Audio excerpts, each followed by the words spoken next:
नमस्कार। UPSC quick revision series में आपका स्वागत है। आज हम मध्यकालीन भारतीय इतिहास के एक बहुत ही महत्वपूर्ण अध्याय दिल्ली सल्तनत की शुरुआत करेंगे।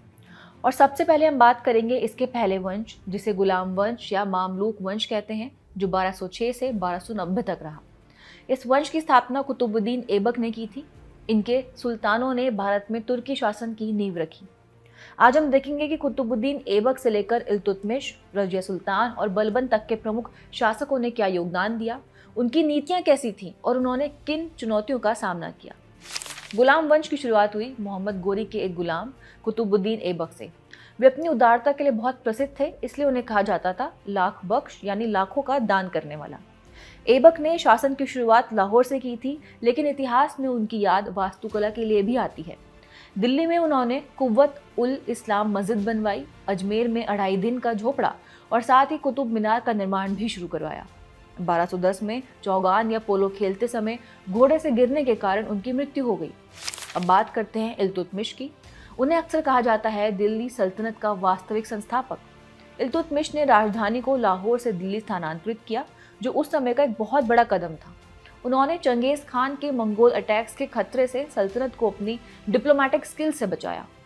प्रशासन में उन्होंने कई सुधार किए, जैसे तुर्कान ए चहलगानी, जिसे चालीसा भी कहते हैं, जिसमें 40 तुर्की सरदार शामिल थे। उन्होंने इक्ता प्रणाली शुरू की, जिसमें अधिकारियों को वेतन के बजाय भूमि दी जाती थी। उन्होंने चांदी का टंका और तांबे का जीतन नामक सिक्के भी चलाए और कुतुब मीनार का निर्माण पूरा करवाया। इल्तुतमिश ने अपनी बेटी रजिया को अपना उत्तराधिकारी चुना। रजिया मध्यकालीन भारत की पहली और एकमात्र मुस्लिम महिला रूलर थी। वे बहुत योग्य और साहसी शासिका थी। उन्होंने पर्दा प्रथा को त्याग दिया और पुरुषों जैसी वेशभूषा पहनकर दरबार में बैठती और सेना का नेतृत्व करती थी। लेकिन उनके सामने एक बड़ी चुनौती थी। तुर्की सरदार, खासकर चालीसा, एक महिला सुल्तान को स्वीकार नहीं कर सके। उन्होंने रजिया के खिलाफ साजिश की और अंततः उसकी हत्या कर दी। उनका शासनकाल छोटा था, लेकिन ये दिखाता है कि सुल्तान और शक्तिशाली सरदारों के बीच सत्ता संघर्ष कितना तीव्र था। इसके बाद आते हैं बलबन पर। बलबन गुलाम वंश के सबसे शक्तिशाली सुल्तान माने जाते हैं। सुल्तान बनने से पहले वे खुद चालीसा का हिस्सा थे, इसलिए उनकी ताकत और साजिशों को अच्छी तरह समझते थे।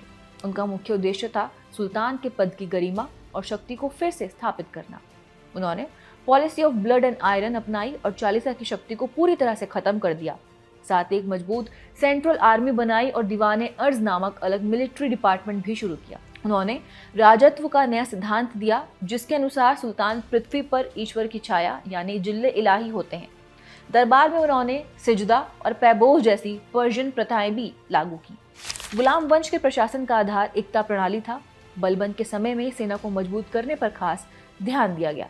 इस काल में इंडो इस्लामिक आर्किटेक्चर की शुरुआत भी हुई, जिसमें आर्चेज और डोम्स का प्रयोग मुख्य विशेषता थी।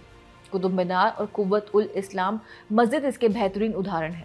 बलबन की मृत्यु के बाद उनके उत्तराधिकारी कमजोर साबित हुए। सरदारों के बीच इंटरनल साजिशें फिर बढ़ गईं और सल्तनत कमजोर हो गई।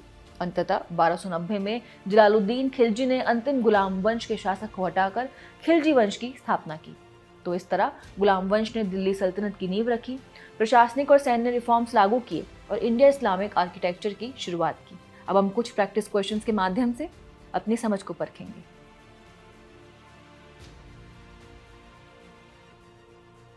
आज के विषय में बस इतना ही, और कौन सा विषय रिवाइज करना चाहते हैं हमें कमेंट करके जरूर बताइएगा। तब तक के लिए देखते रहिए विजन IAS।